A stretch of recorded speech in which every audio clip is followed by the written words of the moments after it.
Shalom, salam sejahtera Bapak Ibu Saudara dimanapun berada. Saat ini jumpa kembali dengan EE Indonesia yang akan mengadakan webinar Natal EE Indonesia 2022. Sebelum itu, mari kita berdoa menyerahkan semua ini ke dalam tangan Tuhan. Mari kita berdoa. Bapa kami yang di dalam surga, di dalam nama Tuhan Yesus Kristus, bersyukur kepadamu ya Tuhan, karena anugerah-Mu kami EE Indonesia sekali lagi mengadakan webinar Natal. Kepadamu Tuhan, kami serahkan dari awal sampai akhir ke dalam tangan Tuhan. Tuhan Yesus memberkati, Engkau yang dimuliakan dan ditinggikan. Haleluya, amin. Sebelum mendengarkan firman Tuhan, kita akan mendengarkan sapaan Board EE Indonesia. Shalom, salam sehat dan semangat untuk semua rekan-rekan sepelayanan di EE Indonesia. Kita bersyukur kali ini kita boleh berjumpa kembali dalam webinar spesial Natal EE Indonesia. Kali ini kita mengangkat tema Dia akan datang lagi, yang akan dibawakan dalam khotbah oleh Pendeta Dr. Alfred Anggui MTH, Ketua Umum Sinode Gereja Toraja. Memang kita akui, mungkin ada sebagian orang yang berkata, apakah benar Yesus akan datang lagi? Tapi kita sebagai orang yang percaya, oleh yang telah diselamatkan Kristus, kita meyakini sama seperti Yesus telah menggenapi janji mesianis yang beratus-ratus tahun dinubuatkan dengan kedatangannya pada Natal yang pertama. Kita juga meyakini bahwa Kristus pasti akan datang lagi pada kedatangan yang kedua. Untuk itu, biarlah kita semua terus mengingat sebelum Kristus naik ke surga, Dia memberikan amanat agung. Biarlah kita semua dikuatkan Tuhan dengan penyertaan Allah Immanuel. Kita boleh terus dengan sukacita, dengan semangat, dengan setia melaksanakan amanat agung.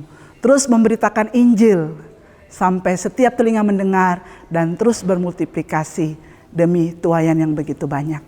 Kiranya nama Tuhan dimuliakan dan kita boleh meyakini bahwa Kristus pasti akan datang kembali.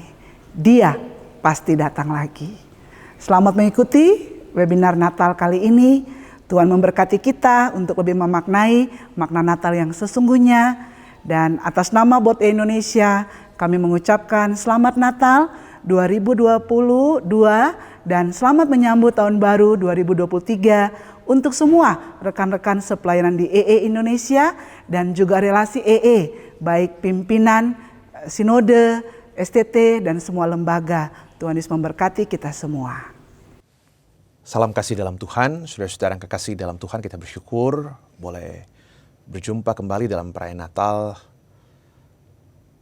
Evangelism Explosion Indonesia, EE Indonesia pada malam hari ini.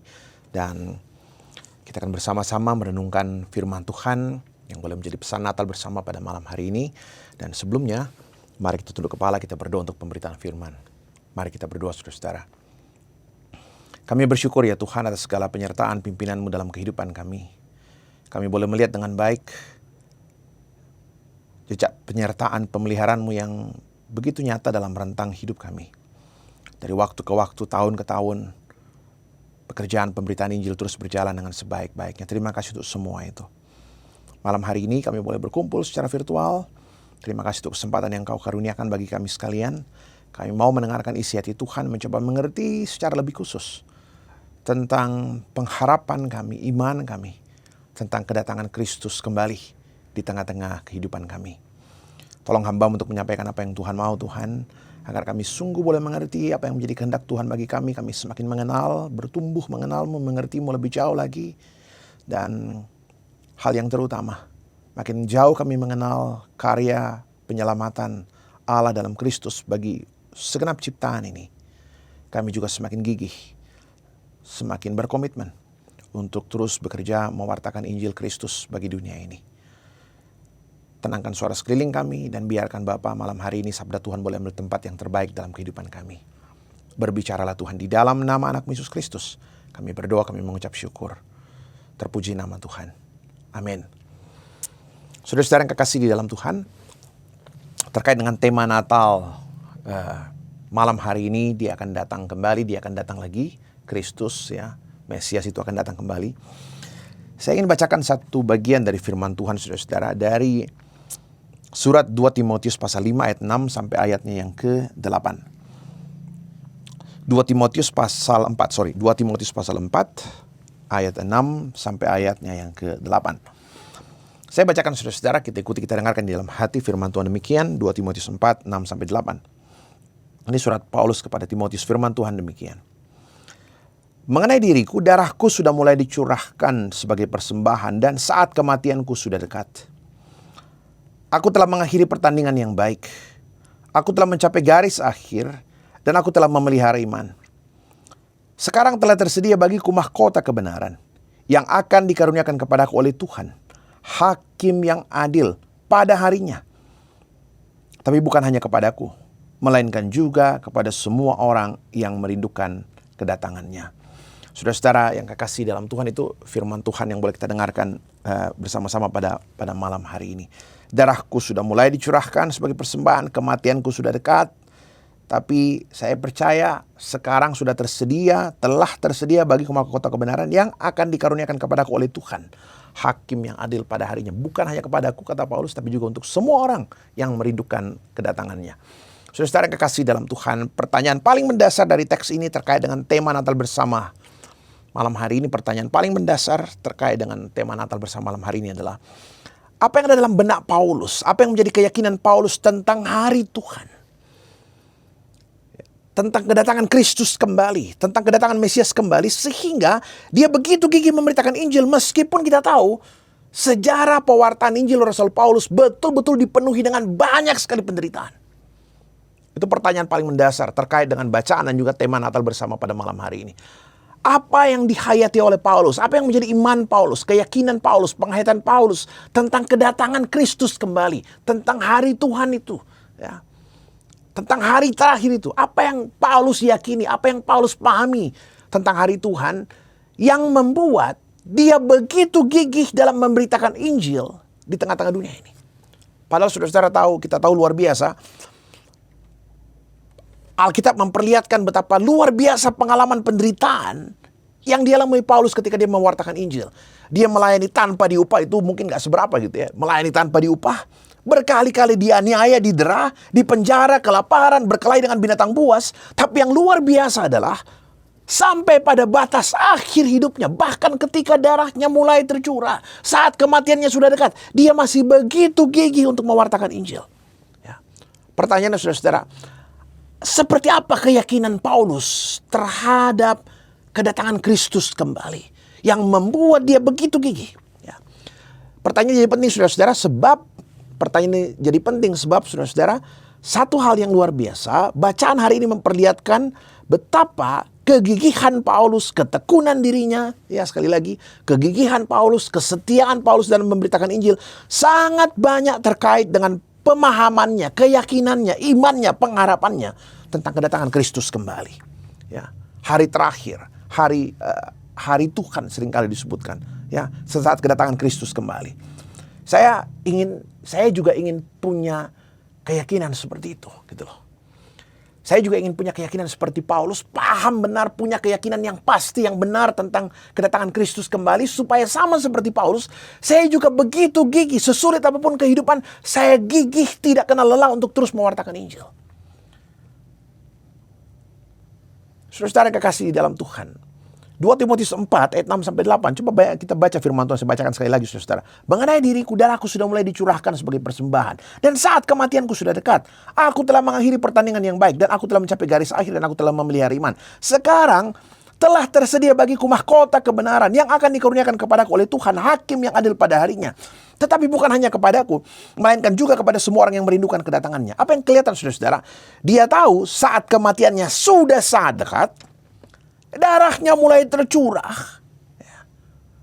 Penderitaannya dekat, darahnya mulai tercurah. Tapi kesiapan hatinya begitu nyata. Sebab apa? Dirinya punya satu keyakinan yang luar biasa. Tentang apa? Tentang kedatangan Kristus kembali. Sekarang telah tersedia bagiku mahkota yang akan dikaruniakan oleh Tuhan, hakim yang adil dan juru selamat. Oh, coba bayangkan ya. Pada harinya, saudara yang kekasih dalam Tuhan, di pasal sebelumnya, ya, di surat 2 Timotius juga pasal 1 ayat 12, firman Tuhan bilang begini, saudara. 2 Timotius 1 ayat 12. Itulah sebabnya aku menderita semuanya ini. Tapi aku tidak malu. Ya, coba bayangkan ya. Sebab aku tidak malu. Karena aku tahu kepada siapa aku percaya. Wah, luar biasa. Karena aku tahu kepada siapa aku percaya, dan aku yakin bahwa Dia berkuasa memeliharakan apa yang telah dipercayakannya kepadaku hingga pada hari Tuhan. Oh, luar biasa, saudara-saudara. Coba, apa yang kelihatan? Kelihatan luar biasa. Paulus begitu gigih memberitakan firman Tuhan. Dia begitu gigih, begitu setia dalam penderitaan, dalam banyak sekali cobaan dan tantangan. Di penjara, dianiaya, nyaris mati. Tapi yang luar biasa adalah dia begitu gigih memberitakan firman Tuhan. Sebab apa? Dia begitu yakin tentang penyertaan Tuhan, pemeliharaan Tuhan yang akan datang kembali pada hari Tuhan. Karena itu pertanyaan paling mendasar adalah apa yang menjadi keyakinan Paulus, pengharapan Paulus, iman Paulus tentang kedatangan Kristus kembali, tentang hari terakhir, tentang hari Tuhan itu yang membuat dia sekali lagi begitu gigih untuk mewartakan Injil di tengah-tengah banyak sekali tantangan kehidupannya. Saudara-saudara, pada kesempatan ini mungkin saya bicara tentang beberapa hal yang tersirat dari teks ini dan juga beberapa bacaan lain yang juga terkait dengan tema pada malam hari ini. Yang pertama, saudara-saudara, pesan penting pertama tentang keyakinan Paulus tentang kedatangan Kristus kembali. Yang pertama adalah dia datang kembali menegaskan bahwa Dia adalah Allah yang hidup. Ya. Jadi Allah yang saya nantikan, Kristus yang saya nantikan datang kembali, ya, pada hari Tuhan, pada hari terakhir, Kristus yang saya nantikan bukan Tuhan yang mati, tapi Allah yang hidup.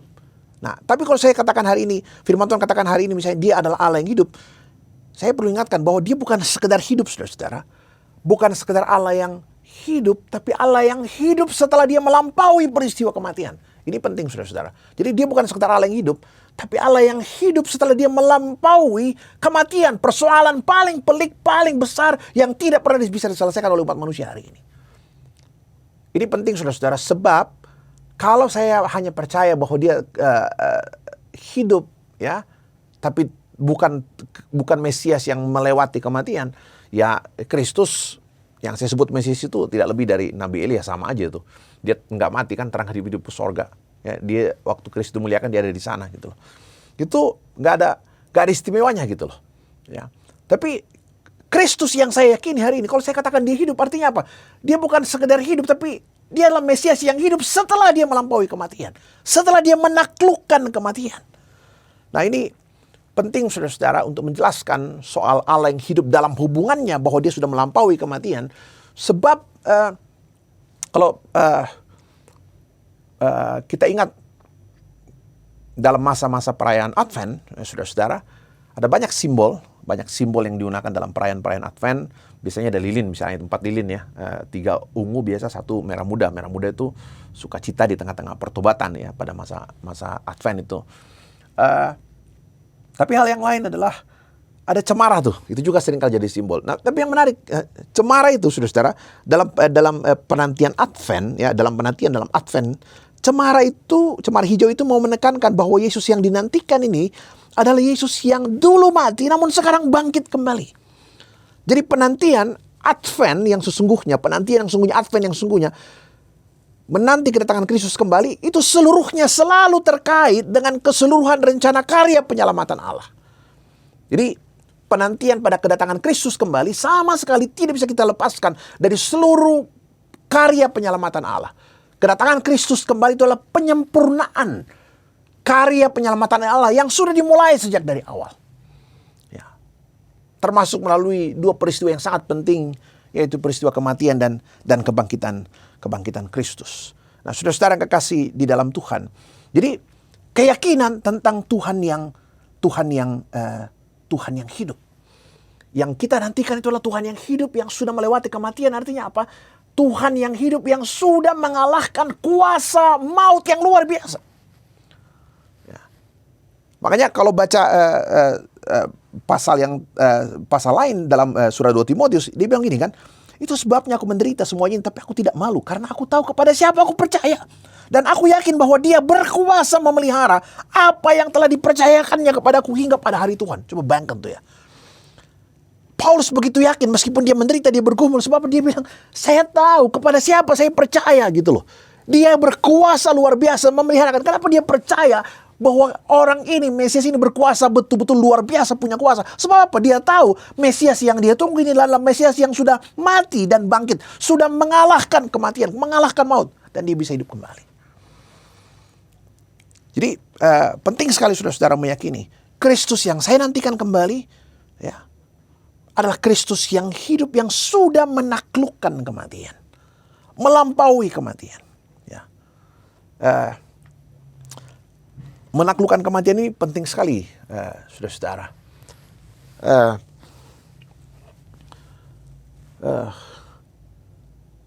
Saya beberapa kali tanya sama peserta katekisasi, kalau ditanya buktikan Tuhanmu bangkit itu mau tunjukkan apa gitu loh. Dasar iman Kristen kan peristiwa kebangkitan ya, hidup kembali dari kematian. Ya.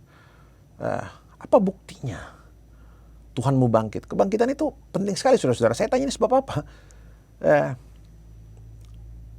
Paulus katakan dalam surat 1 Korintus 15, kalau Kristus tidak dibangkitkan, sia-sia imanmu gitu loh. Coba bayangkan, Kristus nggak bangkit. Jadi coba saya berdoa kepada Tuhan yang mati gitu loh. Ataupun kalau dia nggak bangkit dalam artian dia nggak pernah mati, lalu ngapain? Biasa aja, itu bukan Tuhan tuh.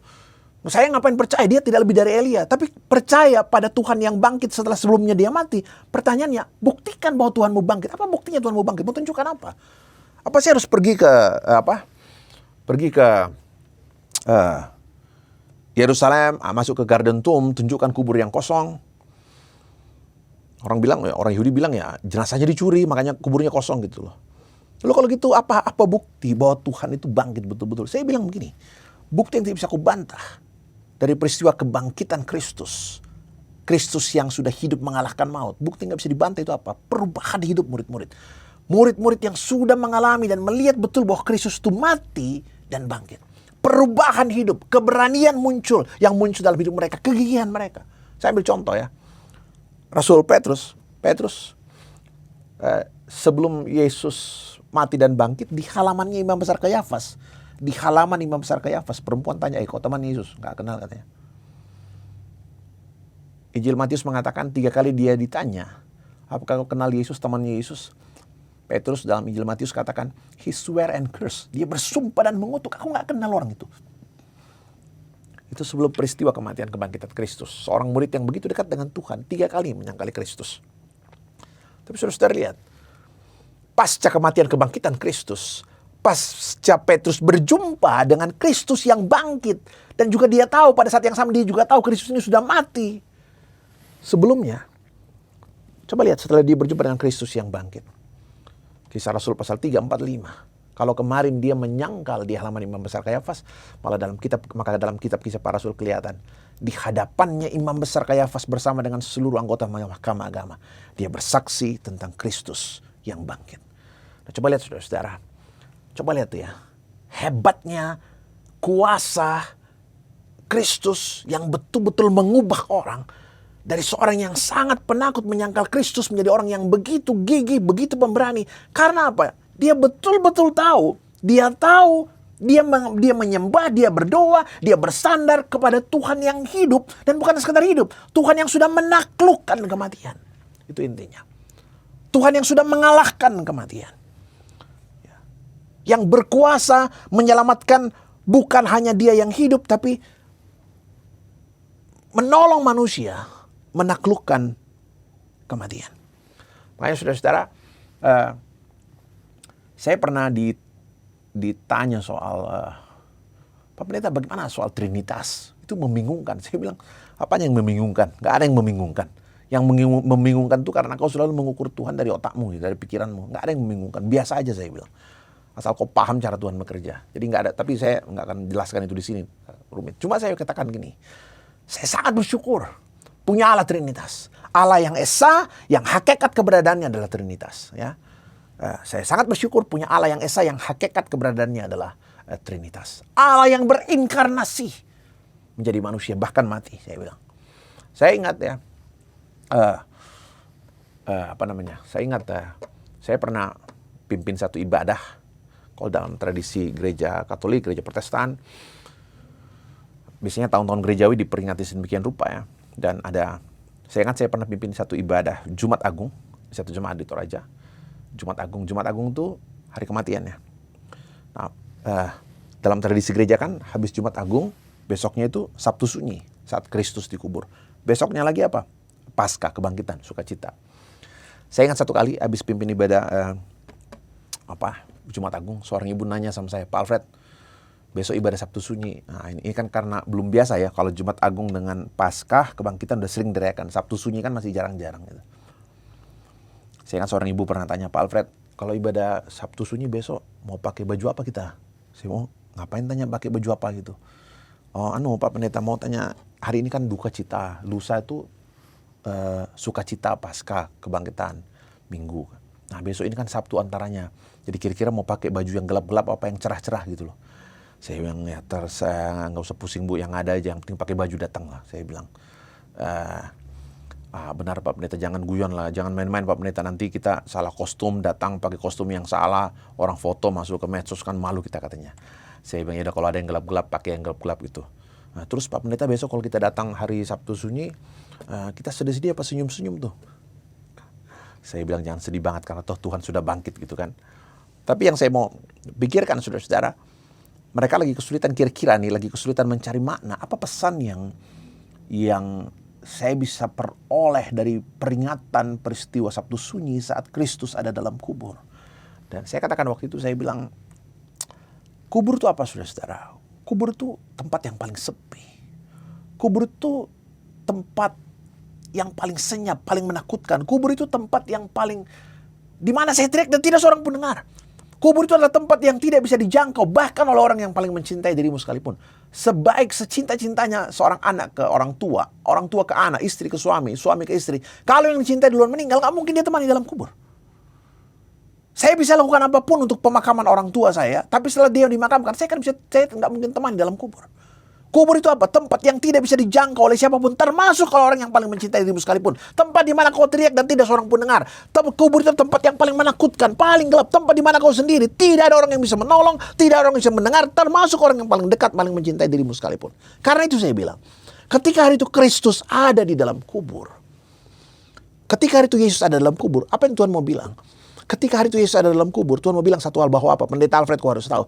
Saat Kristus ada dalam kubur, dia mau bilang satu hal bahwa apa? Di tempat yang paling sepi, paling gelap, paling menakutkan dirimu. Tempat kau berpikir di mana kau berpikir hanya kau seorang diri. Nggak ada yang dengar seluruh pergumulanmu. Tempat yang tidak bisa dijangkau bahkan oleh orang yang paling mencintai dirimu sekalipun. Kau harus tahu, di tempat yang paling sepi, menakutkan seperti itu sekalipun, di sana Yesus ada bersama dengan dirimu.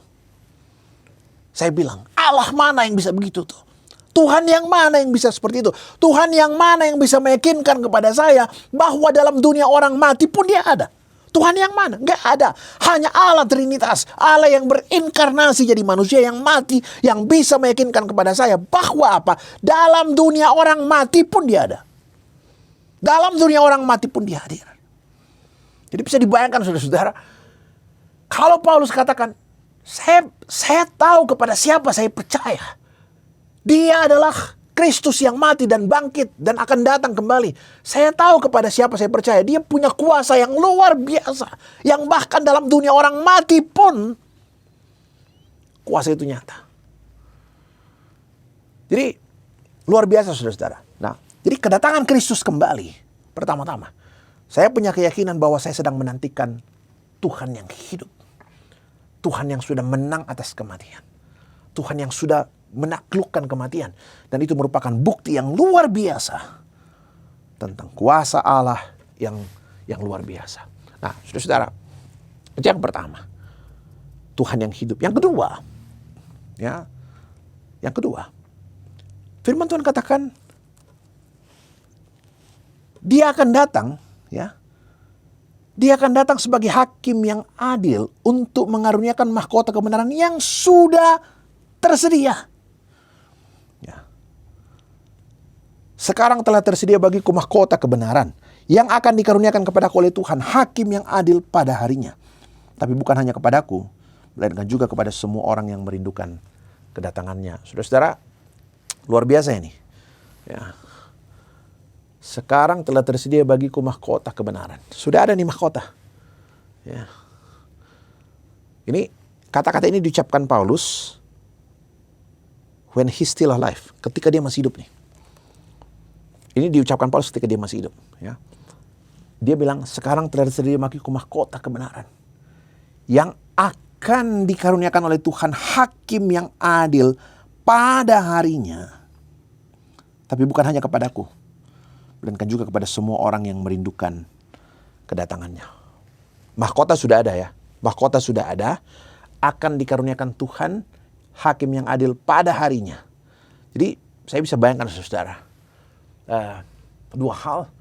Mahkota itu sudah ada. Bukan baru mau dicari ya. Jadi saya pikir saudara-saudara, konsep hakim di sini mungkin agak berbeda dengan benak kita soal hakim, misalnya hakim di Indonesia gitu ya.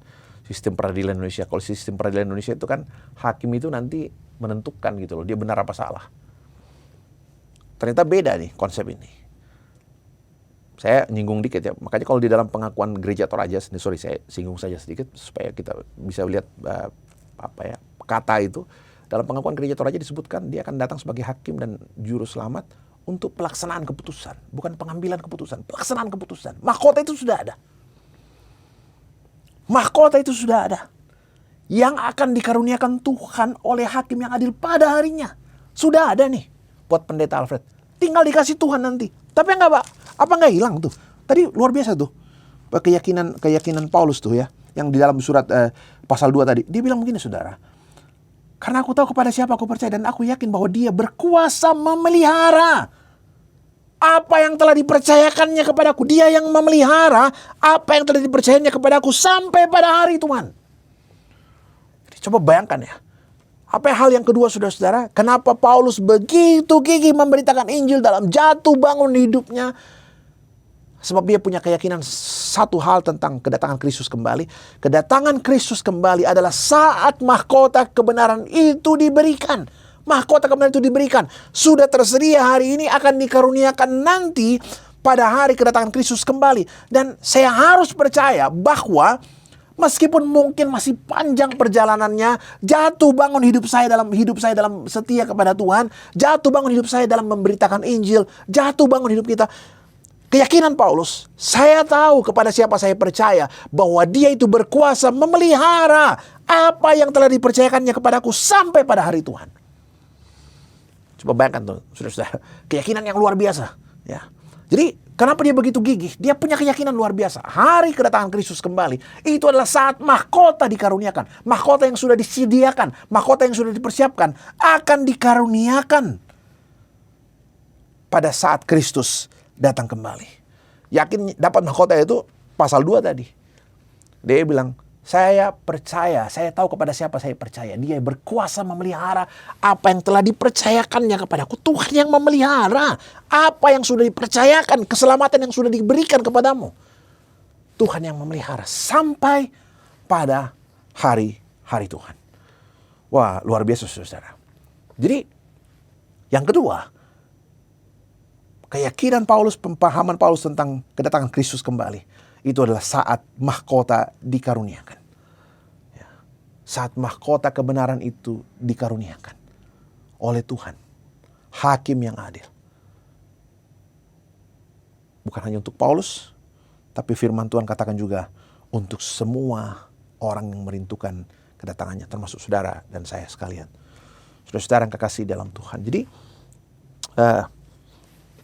sekali lagi kata hakim di situ saya begitu menarik, ya.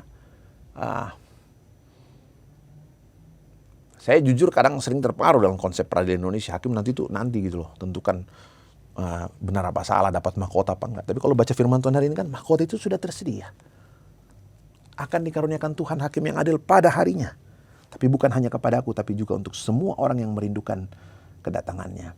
Nah, saudara-saudara, kata hakim, ya, dalam bahasa Yunani krites, itu dari dekat sekali dengan kata krino. Memang juga bisa berarti menghakimi, tapi juga bisa berarti, dari kata krino itu memisahkan, memilih. Ya. Ada cukup banyak arti yang bisa dipahami dari kata tersebut. Nah, tapi yang kelihatan betul dari teks ini adalah hari kedatangan Kristus kembali itu adalah saat mahkota mahkota kebenaran yang sudah dipersiapkan itu akan dikaruniakan Tuhan pada hari kedatangan Kristus kembali. Nah, itu hal yang kedua, saudara-saudara. Nah, hal yang ketiga ini penting nih. Kedatangan Kristus kembali pada hari nanti, ya. Pada hari nanti, pertanyaannya adalah, apakah kemudian itu berarti penyertaan Tuhan dalam hidup kita itu hanya soal nanti gitu? Hanya soal nanti, soal jauh di belakang, jauh ke depan, kita nggak tahu. Dan bukan soal hari ini, lalu kalau Kristus akan datang lagi, lalu berarti sekarang Tuhan nggak ada gitu. Saya pikir nggak gitu ya. Saya pikir tidak itu. Allah adalah Allah yang hadir terus-menerus dalam keberadaan kita. Ada satu kisah yang saya pikir menarik sekali ya, tentang kuasa Allah dalam dunia orang mati. Saya ingat dengan baik, saudara-saudara, ingat cerita dalam Yohanes pasal 11, kisah kebangkitan Lazarus dalam Injil Yohanes pasal 11. Di sana firman Tuhan memang begini, saudara-saudara, ingat cerita itu kan, ketika Lazarus mati, ya, Injil Yohanes pasal 11, ketika Lazarus mati, Injil Yohanes pasal 11, Maria dan Marta bersedih. Dan ingat kisah itu, ketika Maria dan Marta bersedih, Yesus datang kepada Marta dan mengatakan, Marta, jangan sedih, katanya. Jangan sedih, sebab saudaramu akan bangkit. Sebab saudaramu akan bangkit. Saudara ingat apa jawab Marta waktu itu? Marta bilang gini, ya Tuhan, ya Guru, kami tahu. Saudara kami akan bangkit, dia akan bangkit nanti. Pada waktu orang-orang dibangkitkan di akhir zaman. Maria, Marta jangan sedih, saudaramu akan bangkit. Ya kami tahu Tuhan, dia akan bangkit pada waktu orang-orang dibangkitkan pada akhir zaman. Nah, apa yang menarik saudara-saudara? Saya bilang gini, kalau sekedar percaya pada soal kebangkitan orang mati, ya, kalau sekedar percaya pada peristiwa kebangkitan orang mati, nggak perlu iman Kristen, nggak perlu iman kepada Yesus Kristus. Kenapa? Lihat Marta tuh, orang Yahudi juga percaya kok. Sekali lagi, kalau sekedar percaya pada kebangkitan orang mati di akhir zaman, nggak perlu iman Kristen. Orang Yahudi juga percaya. Saya pikir teman-teman kan kalau ada yang sempat ziarah ke jalan-jalan ke Israel, ke Yerusalem kan, lihat ya, kalau kita turun dari Bukit Zaitun, ingat ya, kalau kita turun dari Bukit Zaitun, kan perhatikan ya, kalau kita dari Bukit Zaitun tuh lihat ke bawah kota Yerusalem, kan Bapak Ibu perhatikan ya, ada tembok Yerusalem tuh, pintu Yerusalem yang menghadap ke timur, ya itu disebut Golden Gate, pintu gerbang emas yang menghadap ke timur ya. Kalau kita lihat kan ceritanya, kisahnya, pintu itu nggak pernah dibuka ya, selalu ditutup gitu loh, sampai hari ini ditutup terus. Karena apa? Mereka punya keyakinan Mesias nanti akan datang dari sebelah timur dan dia yang akan membuka pintu itu. Jadi Bukit Zaitun itu tempat kita, Bukit Zaitun itu bukit yang ada di sebelah timur kota Yerusalem. Jadi kita lihat dari Bukit Zaitun, kita lihat ke bawah itu, pintu gerbang emas ketutup tuh, tutup terus. Nah yang saya mau cerita adalah kalau kita turun dari Bukit Zaitun jalan ke arah tembok kota Yerusalem, ya kita akan melewati satu lembah, namanya lembah Kidron. Dan Bapak Ibu tahu, ya, yang sudah sering ke sana, kiri kanan dari lembah itu kan banyak sekali kuburan tuh ya. Orang-orang Yahudi dimakamkan di situ berlomba-lomba, mepet, nempel gitu. Apa yang menarik? Saya pikir kelihatan ya. Ada satu keyakinan nanti kalau misalnya Mesias datang dari sebelah timur, yang pertama kali bangkit tuh yang ada di lembah Kidron gitu. Kami yang di Toraja, waduh. Jadi yang bangkit pertama lembah Kidron, duluan masuk ke Golden Gate. Kami yang di Toraja ini jauh banget jadinya ya. Nah, tapi yang saya mau cerita adalah, kalau sekedar percaya pada kebangkitan orang mati dari zaman, nggak perlu iman Kristen. Nggak perlu iman Kristen. Nah, yang saya mau katakan saudara-saudara, apa yang kemudian menarik Yesus katakan? Waktu Marta mengatakan, iya kami tahu dia akan bangkit pada akhir zaman. Apa jawab Tuhan? Oh bukan, hari ini. Dan langsung dibangkitkan hari itu saudara-saudara. Saya sering guyon, saya bilang gini, itu setelah Lazarus dibangkitkan hari itu, bukan nanti akhir zaman. Setelah Lazarus dibangkitkan saat itu juga, pertanyaannya saya tanya, itu habis Lazarus dibangkitkan, itu mati lagi apa sudah nggak mati lagi itu? Ada yang bilang, ya nggak mati lagi Pak Pendeta. Saya bilang, oh jadi masih hidup sampai sekarang. Saya udah pulang balik dari Betani rumah Lazarus, nggak ada lagi Lazarus di sana. Saya bilang, oh iya jadi mati lagi dong. Ya kalau mati lagi berarti 2 kali mati dia ya. Kalau di Toraja itu 2 kali dipotongkan babi itu. Dia mikir gitu.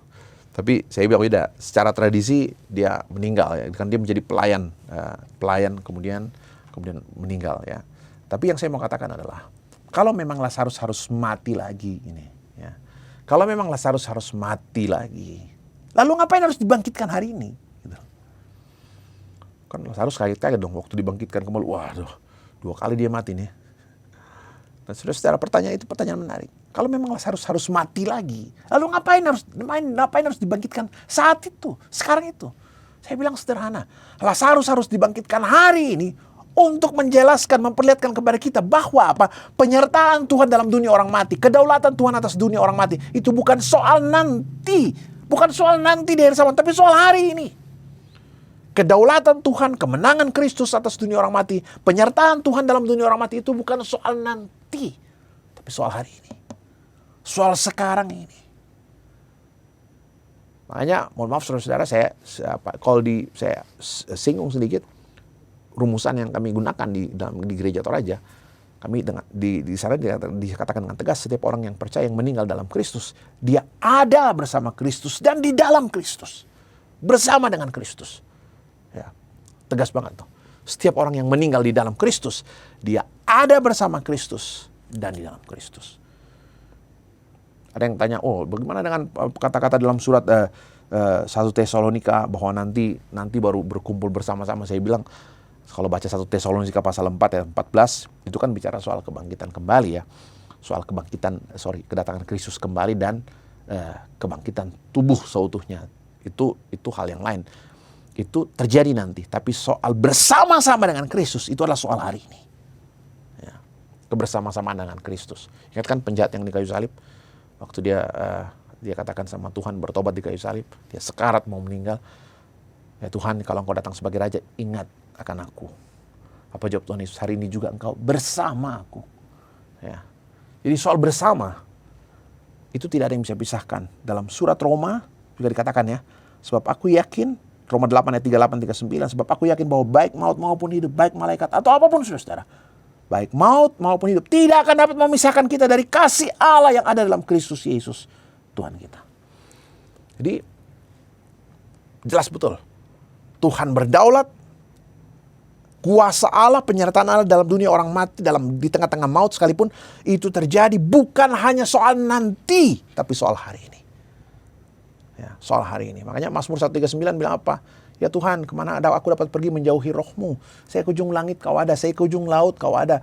Saya bawa tempat tidurku ke dunia orang mati pun, di situ pun Kau ada. Nah, saudara, jadi penyertaan Tuhan dalam dunia orang mati bukan soal nanti, tapi soal hari ini. Ya. Kristus ada bersama-sama. Ini ada yang tanya nih, Pak Pendeta, kalau Kristus ada bersama-sama,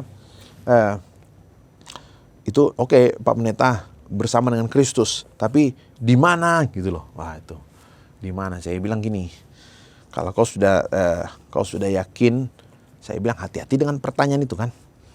Kalau kau sudah yakin bersama dengan Kristus, masih perlukah kau tanya di mana? Masih perlu nggak kau tanya di mana Kristus, di mana bersama-sama dengan Kristus? Lebih penting mana? Bersama Kristus atau tempat bersama Kristus? Saya bilang hati-hati dengan pertanyaan itu kan, orang nggak puas biasanya. Oke, dia sudah tenang bersama dengan Kristus. Orang tanya di mana? Emang pertanyaannya lebih penting mana sih gitu loh? Saya bilang hati-hati saudara. Itu pertanyaan itu bisa keliru juga ya. Kalau saya sudah yakin saya bersama dengan Kristus, pertanyaannya masih penting nggak sih saya tanya di mana gitu loh? Lebih penting mana sih sebenarnya? Bersama Kristus atau tempat bersama Kristus? Ya. Bapak Ibu ingat kan ya? Ada orang yang pernah nanya alamat surga kan? Sudah ingat ya? Ada yang pernah nanya alamat surga tuh? Siapa tuh? Saya bacakan ya. Yohanes 14. Rumah Bapa. Tentang surga ini kan? rumah Bapa. Saya bacakan nih saudara-saudara.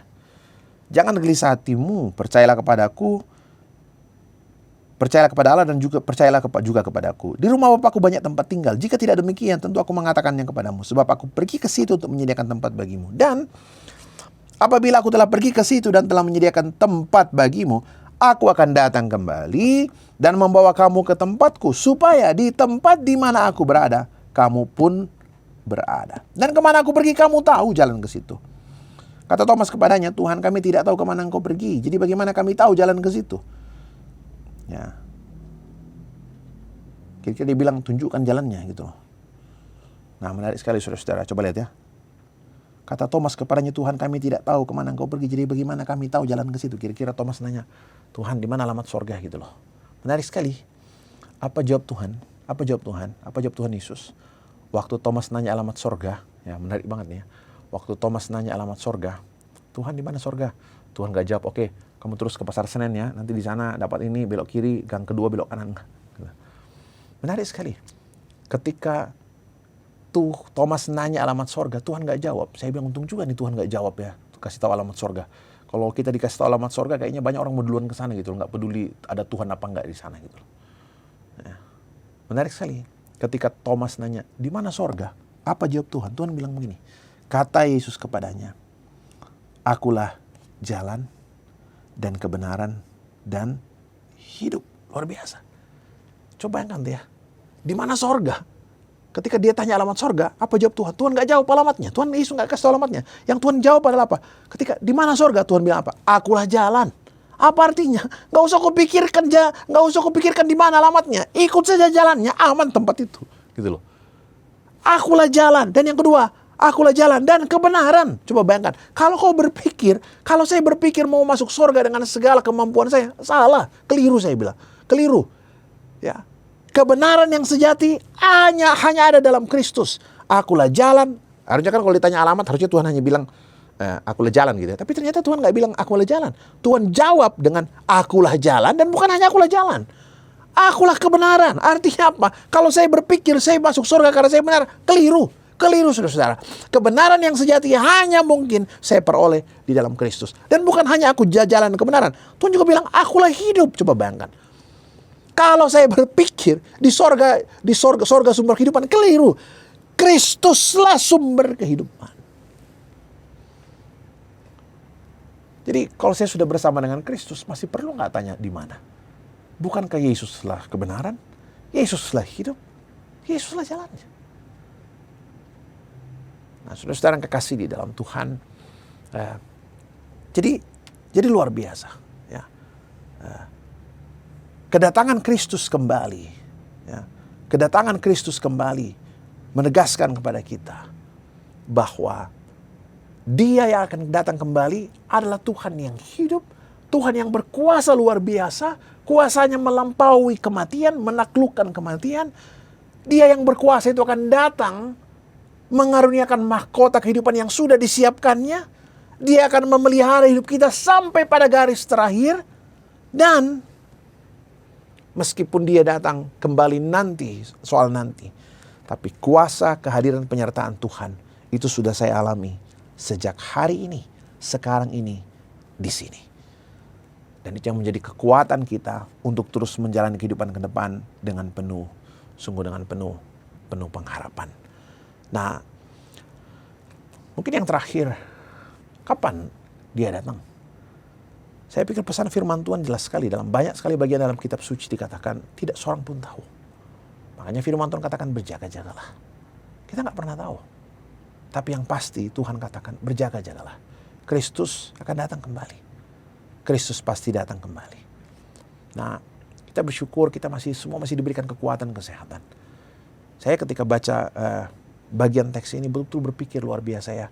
Pertanyaan yang paling menarik untuk direnungkan adalah apakah saya sungguh-sungguh menantikan Kristus kembali sama seperti Paulus juga menantikan kedatangan Kristus kembali. Saudara, kita semua masih diberikan kesempatan untuk hidup dengan baik. Kita boleh melewati tahun-tahun yang sulit selama ini, beberapa tahun terakhir.